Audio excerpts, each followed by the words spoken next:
السلام علیکم فرینڈس، آج میں لائی ہوں آپ لوگوں کے لیے ایک کہانی جو کہانی ہے ایک جن زادے کی اور ایک ضدی لڑکی کی۔ مگر میری یہ کہانی پوری ضرور سنیے گا، اور کہانی سننے سے پہلے ہمارے اس چینل کو سبسکرائب کریں اینڈ بیل آئیکن پہ کلک کریں تاکہ آپ کو ہماری مزید کہانیاں ملتی رہیں۔ تو آئیے چلتے ہیں ہماری اس کہانی کی طرف۔ صبا اپنی سہیلیوں کے ہمراہ دور سے آتی ہوئی دکھائی دے رہی تھی، کالج یونیفارم میں ملبوس، کتابیں سینے سے لگائے، بیگ کاندھے پہ لٹکائے، ہنستی مسکراتی اٹھلاتی۔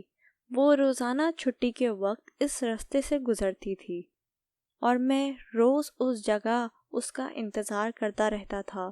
نہ جانے کیا نام ہے اس کا، مگر وہ اس قدر خوبصورت ہے کہ بس جب میں نے اس کو پہلی مرتبہ دیکھا تو دیکھتا ہی رہ گیا۔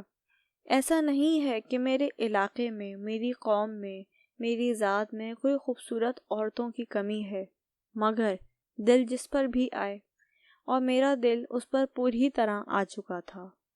باتیں کرتے کرتے اس نے اچانک میری جانب دیکھا۔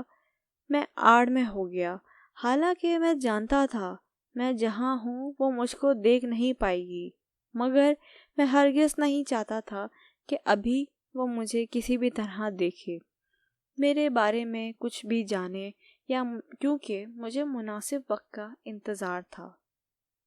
امی امی، کہاں ہیں آپ؟ صبا نے گھر میں داخل ہوتے ہی شور مچانا شروع کر دیا۔ صبا کی امی ہاتھ پوچھتی ہوئی کچن سے نکل آئیں اور کہا، آ گئی میری بیٹی؟ جی ہاں، میں آ گئی، اب جلدی سے کھانا نکالیں کیونکہ مجھے سخت بھوک لگ رہی ہے۔ امی، آپ سے ایک بات کرنی تھی، رات کو میری دوست فرح کی سالگرہ ہے۔ صبا نے کھانے کی میز پر اطلاع دی۔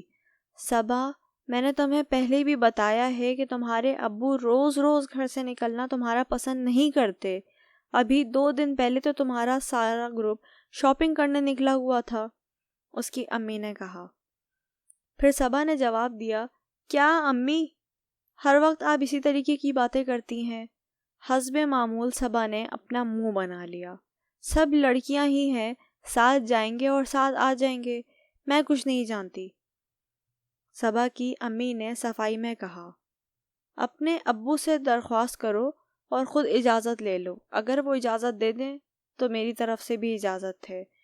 ان کو تمہارا نہ تو روز روز باہر جانا پسند ہے اور نہ اتنی رات کو گھر واپس آنا۔ خیر، وہ گئی ابو کے پاس اور اجازت مانگنے لگی۔ ابو جی، میرے پیارے ابو جی۔ صبا پیچھے سے آ کر ان کے گلے لگ پڑی۔ اشفاق صاحب نے اخبار سے سر اٹھا کر اس کو دیکھا اور کہا، جی، کوئی نئی فرمائش لائی ہو؟ ابو جی پر لاڈ تو تمہیں کام ہی کے وقت آتا ہے۔ او میرے پیارے ابو، اصل میں آج میری دوست فرح، وہی فرح یہاں آگے ہی تو رہتی ہے، صبا نے وضاحت کری، آج اس کی برتھ ڈے ہے، ہم سب فرینڈز انوائٹڈ ہیں۔ یہ بات اشفاق صاحب کو انہوں نے گویا کری۔ جی، تو آپ سے جانے کی پرمیشن چاہیے اور تھوڑے سے پیسے بھی چاہیے تاکہ میں اس کے لیے ایک گفٹ خرید سکوں۔ اشفاق صاحب نے کہا، کتنے پیسے؟ تو اس نے کہا کہ مجھے 1000 روپے کی ضرورت ہے، اور یہ کہہ کر صبا نے بات ختم کر دی۔ اشفاق صاحب صبا کی امی پر تو خوب گرجتے برستے ہیں، مگر اکلوتی بیٹی ہونے کی وجہ سے اس کی ضد کے آگے ہار جاتے ہیں، ایسا ہمیشہ ہی ہوتا تھا۔ چلو ٹھیک ہے بیٹا، مگر جلدی واپس آ جانا، حالات بالکل ٹھیک نہیں ہیں۔ خاص طور پر جوان لڑکیوں کے لیے آخری جملہ انہوں نے اپنے دل میں کہا تھا۔ میں بے چینی سے شام کا انتظار کر رہا تھا۔ میں نے صبح اس کی گفتگو سن لی تھی، آج اس کو دعوت پر جانا تھا۔ میں اس کی سرگزشت دیکھنے کو بہت بے قرار تھا۔ آج سے پہلے میں نے ہمیشہ اس کو صرف اور صرف کالج کے یونیفارم میں، سفید یونیفارم میں ہی دیکھا تھا، نہ جانے رنگ اس پر کیسے دکھتے ہوں گے۔ میں بہت ہی بے چینی سے شام کا منتظر تھا۔ صبا اپنی امی کو آوازیں دیتی اندر آئی۔ پھر مگر ڈریسنگ ٹیبل کے آگے کھڑی صبا کو دیکھ کر اس کی امی کے ماتھے پر بل پڑ گئے اور کہا، یہ تم نے کیا پہنا ہوا ہے؟ سیاہ جھلملاتے ہوئے لباس ملبوس صبا ان کی طرف مڑی اور کہا، میکسی ہے امی جان، اور کیا؟ وہ اٹھلائی، یہ تم لائی کہاں سے ہو؟ مجھے ذرا جواب تو دو، تم اس دن شاپنگ پر گئی تھی تو تم یہ سب کچھ خرید کر لائی ہو؟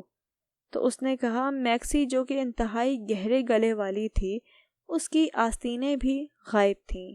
صبا نے انتہائی بے نیازی سے بالوں میں برش پھیرتے ہوئے جواب دیا کہ امی، اس دن جو میں فرینڈس کے ساتھ شاپنگ پر گئی تھی اس دن ہی لے کر آئی ہوں، کیا ہو گیا ہے؟ تو اس کی ماں نے کہا، تم یہ بیہودہ کپڑے پہن کر ہرگز گھر سے باہر نہیں نکلو گی، اگر تمہارے ابو نے دیکھ لیا تو؟ صبا نے جواب دیا، امی پلیز ہر وقت ابو کا ڈراؤ نہ دیا کریں۔ اس نے ماں کی بات کاٹ دی۔ اب آپ دونوں کے پرانے خیالات کی وجہ سے میں اپنے شوق بھی پورے نہ کروں۔ سب لڑکیاں ایسے ہی کپڑے پہنتی ہیں اور پہن رہی ہیں۔ صبا اپنی دوستوں کے ساتھ گھر سے نکل گئی اور اس کی کسی دوست نے بھی اس طریقے کے کپڑے نہیں پہنے تھے جس طرح صبا نے پہنے تھے۔ سب عام شلوار قمیض میں ملبوس تھیں۔ صبا کی امی ماتھے پر بل ڈالے اسے گھورتی ہی رہ گئیں اور وہ گھر سے چلی گئی اور وہ بے بس رہ گئیں۔ صبا ان کی اکلوتی اولاد تھی۔ لاڈ پیار نے اس کو اس قدر بگاڑ دیا تھا اور یہ انہی کی بیجا حمایت تھی جس کی وجہ سے اشفاق بھی اس کو کچھ کہتے ہوئے گھبراتے تھے، کیونکہ اشفاق میاں اپنی ساری کی ساری جھنجھلاہٹ تو کوثر پر ہی نکالتے تھے، یعنی کہ صبا کی امی پر۔ شکر ہے اس وقت وہ گھر پر نہیں تھے، ورنہ نہ جانے کیا ہوتا۔ صبا کی ماں نے خیال کیا اور کہا، کاش صبا جلدی آ جائے اور اشفاق کی نظر نہ پڑے اور پہلے ہی وہ کپڑے بدل لے۔ انہوں نے دل میں یہ دعا کی۔ کوثر کی دعا آج قبول نہ ہوئی۔ صبا نے صرف بہت دیر ہی سے نہ لوٹی تھی، بلکہ دروازہ بھی اشفاق صاحب نہیں کھولا۔ صبا کو دیکھ کے مارے وہ رنج سے کچھ بھی نہ بول سکے۔ صبا کو تو کوئی لحاظ تھا ہی نہیں کہ اس کے باپ نے اس کو اس لباس میں دیکھ لیا ہے۔ ابو جانی سوری میں لیٹ ہو گئی بول کر وہ اٹھلاتی ہوئی کمرے میں چلی گئی۔ کوثر دل میں ڈر رہی تھی کہ نہ جانے کتنی جھاڑ پڑنے والی ہے اس کو، کیونکہ وہ صبا کو تو کچھ کہتے ہی نہیں تھے۔ مگر خلاف توقع اشفاق بالکل خاموش تھے۔ انہوں نے اس مرتبہ کوثر کو بھی کچھ نہیں کہا اور اس وقت خاموش رہے۔ اور پھر اگلے دن ناشتے کی ٹیبل پر انہوں نے کہا، کوثر، جتنی جلدی ہو سکے صبا کے لیے کوئی رشتہ تلاش کرو۔ میں جلد از جلد اس کے فرض سے سبکدوش ہونا چاہتا ہوں۔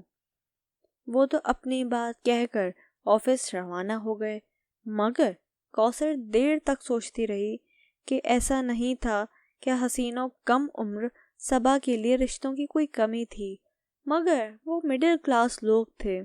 صبا جتنی حسین سے اس کے کہیں زیادہ اس کے اونچے خیالات بھی تھے۔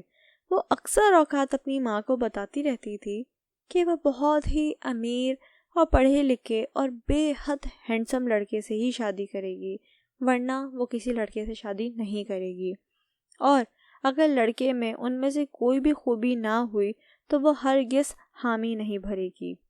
کوثر جانتی تھی کہ صبا ایسی ہی ہے، بے حد ضدی اور ہٹ دھرم۔ وہ آرام سے اپنے باپ کے سامنے بھی ڈٹ کر کھڑی ہو سکتی ہے، اسے کیا ڈر، کوئی خوف نہیں تھا اسے۔ کیا ہوگا، کیسے ہوگا، کہاں سے آئے گا ایسا مکمل رشتہ؟ صبا کی ماں اس سوچ میں مبتلا رہی۔ مختلف سوالوں نے اسے گھیر لیا۔ جب سے صبا کو اس دن تیار سیاہ لباس میں جھلملاتے دیکھا تھا، میرا دل قابو میں نہیں رہا۔ میں نے اپنے تمام گھر والوں سے لڑائی کری اور ان کو سمجھایا اور اپنی بات پر راضی کر لیا۔ ہمارے ہاں باہر رشتے نہیں کیے جاتے، مگر میری ضد اور میری محبت کے آگے سب ہار گئے تھے اور مجھے اجازت دے دی۔ اب میں شدت سے اس وقت کا انتظار کر رہا تھا جب میں اپنی محبت کو اصل میں پالوں، یعنی حاصل کر لوں۔ دروازے کو دھڑ سے کھول کر کوثر اندر داخل ہوئی اور کہا، صبا، تم کو کوئی احساس بھی ہے؟ صبا نے جواب دیا، اف، کیا ہے امی، کیا پرابلم ہو گئی ہے اب؟ وہ بدتمیزی سے اپنی ماں سے گویا ہوئی۔ اس کی ماں نے کہا، پرابلم؟ تم کو نہیں پتا کہ تمہارے ابو کی طبیعت کتنی خراب ہے اور یہ دونوں وقت مل رہے ہیں، مغرب کی اذانیں ہو رہی ہیں اور تم نے کتنی تیز آواز میں گانے لگائے ہوئے ہیں۔ اف امی، ابو کو بخار ہی تو ہے، ٹھیک ہو جائے گا۔ اس نے بے نیازی دکھائی۔ اور یہ آج آپ کو ملانی بننے کا خیال کیوں آ گیا ہے؟ صبا، کوثر کچھ بول ہی نہ سکی اور چپ ہو گئی اس کا نام لے کر۔ تم کس قدر بدتمیز ہو گئی ہو؟ صبا نے جواب دیا، امی پلیز بور نہ کریں، جائیں اور ابو کے پاس جا کر بیٹھیں، وہ بیمار ہیں بقول آپ کے۔ آخری جملہ صبا نے آہستہ سے کہا، مگر کوثر نے یہ جملہ سن لیا اور کہا، خدا ہی تمہیں ہدایت دے، اور یہ کہہ کر کوثر کمرے سے نکل گئی۔ صبا نے میوزک آہستہ نہ کیا اور اپنی حق ڈرمی پہ اڑی رہی۔ یہ کیا ہے؟ کوثر کچھ بول ہی نہ سکی۔ گہری سرخ ساڑی میں ملبوس صبا بال کھولے، سرخ لپسٹک لگائے پری لگ رہی تھی، کیونکہ ان کے خاندان میں ایک شادی تھی اور وہ شادی میں جانے کے لیے تیار ہو کر کھڑی تھی، اور کہنے لگی، کیسی لگ رہی ہوں؟ اس نے داد چاہی اپنی ماں سے، تو ماں نے جواب دیا، انتہائی واہیات۔ انہوں نے انتہا سے زیادہ جل کر اس کا جواب دیا اور کہا، سارا خاندان وہاں جمع ہوگا صبا، کیا کہیں گے سب؟ ہمارا ایسا ماحول اور پھر اس طرح سارا پیٹ نظر آ رہا ہے تمہارا، یہ ہمارے گھر کا ماحول نہیں ہے۔ مجھے کسی کی پرواہ نہیں ہے، صبا نے ٹھنک کر کہا۔ اگر ساڑی نہیں باندھنے دیں گی تو میں جاؤں گی بھی نہیں۔ تو صبا کی ماں نے جواب دیا، نہ جاؤ، زیادہ بہتر ہے ہمارے لیے۔ کوثر نے جل کر کہا، اس حلیے میں تمہیں لے جا کر باتیں سننے سے بہتر ہے کہ میں گھر پر ہی بٹھا دوں۔ تمہارے ابو تو میری جان ہی نکال دیں گے صبا، پہلے ہی وہ تمہاری حرکتوں سے کڑتے رہتے ہیں اور اپنا بلڈ پریشر ہائی کرتے ہیں۔ صبا نے جواب دیا، امی ایک بات کہوں؟ مجھے تو لگنے لگا ہے کہ آپ مجھ سے جلتی ہیں۔ میں اس قدر حسین، لمبی، گوری، ہر کوئی کہنے لگا ہے کہ میں آپ دونوں کی اولاد نہیں لگتی، جب ہی آپ بہانے ڈھونڈ کر مجھ کو تیار ہونے سے روکنے لگی ہیں۔ صبا مذاق ہرگز نہیں کر رہی تھی اور بہت ہی غلط انداز میں اپنی ماں سے بات کر رہی تھی۔ اس کی اس بات پر کوثر آنکھیں پھاڑتے ہوئے اس کو صرف دیکھتی ہی رہ گئی۔ صبا اس حد پر آ چکی تھی کہ ان کو اندازہ بھی نہیں تھا۔ اپنے شدید حسن کے احساس نے اس کو جیسے بانس پر چڑھا دیا ہو۔ کوثر اور اشفاق اس دن واقعی میں صبا کو غصے میں گھر پر چھوڑ گئے۔ اب یہ بات صبا کو ہرگز گوارا نہ ہوئی۔ کوثر نے تو اس سے بات تک نہ کی، بس آہستگی سے دروازہ بند کرنے کا کہہ دیا۔ صبا جیسے غصے میں آگ بگولا ہو رہی تھی۔ اس کے خوبصورت رخسار کی ساڑی کے ہم رنگ ہو رہے تھے۔ خاندان کی اس شادی کا وہ تو کب سے انتظار کر رہی تھی اور اس کی تیاریوں میں وہ کئی دنوں سے مصروف تھی۔ آخر ایسا کیا ہے ان کپڑوں میں؟ صبا نے سوچا۔ ٹی وی پر، فلموں پر یہی تو ساری لڑکیاں اسی طرح کے کپڑے پہنتی ہیں، ان کی مائیں تو ان کو نہیں کچھ کہتی۔ امی سچ میں مجھ سے جلنے لگی ہیں۔ کم عمر دماغ کی رسائی بس یہیں تک تھی صبا کی۔ وہ گیٹ پر سے پیر پٹکتے ہوئے آئینے کے سامنے آ کھڑی ہوئی۔ اپنے عکس پر نظر پڑتے ہی جیسے اس کا سارا غصہ ہوا ہو گیا۔ لال سرخ ساڑی، سلیو لیس بلاؤز جس میں سے آدھا پیٹ چمک رہا تھا، کالے گھنے بال شانوں پر بکھرے ہوئے تھے، گہری سرخ لپسٹک اس نے اپنے ہی اوپر سے نظر نہ ہٹائی۔ امی ابو کو تو رات دیر ہو جائے گی آتے آتے۔ وہ یوں سوچنے لگی، کیا کروں؟ چلو ایسا کرتی ہوں، فرح کی طرف چلتی ہوں، آخر اتنی محنت سے تیار ہوئی ہوں، کسی کو تو دکھاؤں، کسی سے تو داد حاصل کروں۔ ڈھیر سارا پرفیوم اپنے اوپر لگا کر، اسپرے کر کر اس حلیے میں صبا گھر سے باہر نکل آئی۔ میری سانسوں نے کس قدر تیز ترین خوشبو کو محسوس کر لیا اور میری آنکھیں پوری کی پوری کھل گئیں۔ میں نے سامنے دیکھا تو وہ بالکل اکیلی تنہا اٹھلا کر چلتی ہوئی آ رہی تھی۔ لمبے کھلے بال، کھلا آسمان، ستاروں تلے تیز خوشبو، سرخ رنگ، یہ تمام چیزیں مجھے کتنی متوجہ کرتی ہیں اور مجھے کتنی پسند ہیں کوئی اندازہ نہیں لگا سکتا تھا۔ وہ مجھے اپنی طرف کھینچ رہی تھی، دیوانہ کر رہی تھی، بے بس کر رہی تھی۔ میں بے ساختہ اس کی طرف جھکا اور صبا کو نہ تو رات کے اندھیرے سے کوئی خوف محسوس ہو رہا تھا، نہ اپنے اکیلے پن سے۔ جوانی ویسے ہی بے خوف ہوتی ہے، چند گلیوں کے پار ہی تو فرا کا گھر ہے، اس نے تو صرف یوں سوچا تھا، امی ابو کے آنے سے پہلے میں لوٹ آؤں گی، اور اگر دیر ہو بھی گئی تو میری بلا سے، آخر کیوں چھوڑ کر گئے تھے مجھے۔ بدتمیزی سے سوچتے ہوئے اچانک اس کی نظر راستے میں پڑتے پرانے برگد کے درخت پر پڑ گئی اور اس کی گلے سے بھیانک چیخ برآمد ہوئی۔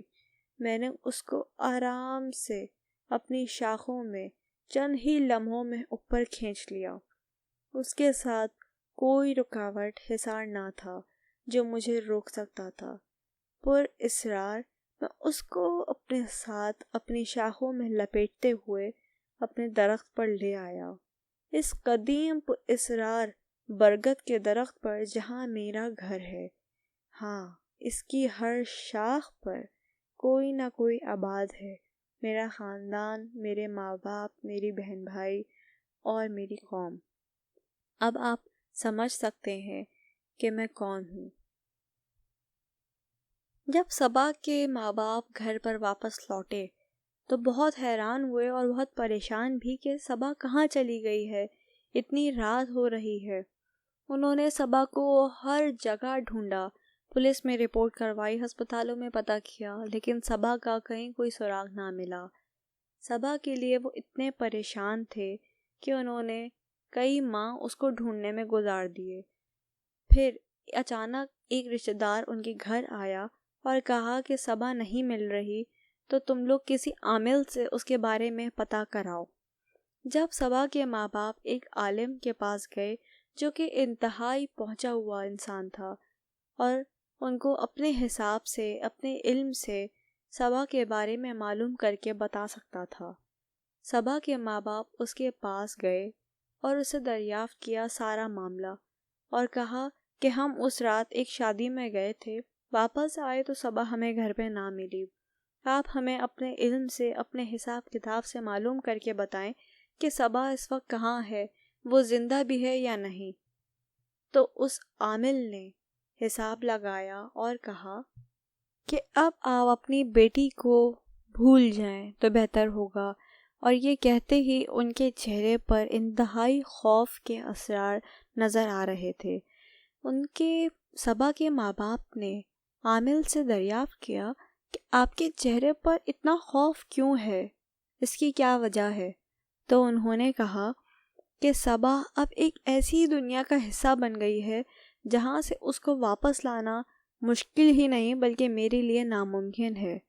وہ برگد کے اس پیڑ پہ جن زادے کی عاشقی کا شکار بن گئی ہے، جہاں جن زادے نے اس کو اپنے گرفت میں لے لیا ہے، اور وہ ایک جن زادہ ہی نہیں بلکہ ایک قدیم خاندان سے تعلق رکھنے والا ہے جو کہ بہت ہی طاقتور ہیں، لہٰذا اب آپ کی بیٹی کا اس دنیا میں آنا ناممکن ہے، اور اب آپ کی بیٹی صبا اس جن زادے کی دنیا میں آباد ہو چکی ہے، لہٰذا اب آپ کسی بھی طرح کوشش کر کے اگر اس کو اس دنیا میں لے بھی آتے ہیں تو وہ جن زادہ اس کو اس دنیا میں آباد ہونے نہیں دے گا۔